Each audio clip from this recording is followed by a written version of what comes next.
دی حکومت زندگی پر نہ لالچ، نہ تکبر، نہ غرور، نہ مال، نہ دولت۔ اور سن لو میرے دوستو، ایک بڑی مشہور حدیث میں پیش کر دینا چاہنا، آخری حدیث۔ جب اللہ دے رسول اس دنیا تو رخصت ہوئے، جاؤ علماء نو پوچھو جا کے، جب آپ اس دنیا تو رخصت ہوئے، آپ کی چھڑ کے گئے سن؟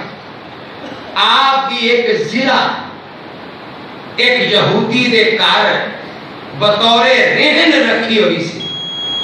اللہ دے نبی نے گزر اوقات واسطے جو لے سن، گھر چلان واسطے جو لے سن ادارے، تے او دے بدلے چ آپ دی زرہ یہودی دے کار بطور رہن رکھی ہوئی سی۔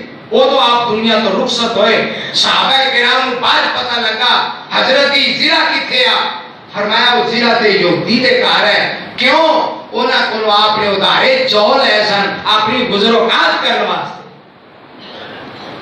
صحابہ تو بھی نہیں منگے، حالانکہ صحابہ نو کہندے بھئی میرے کارخان نو کچھ نہیں، تعاون کرو، تے صحابہ کرام جانا مار دے۔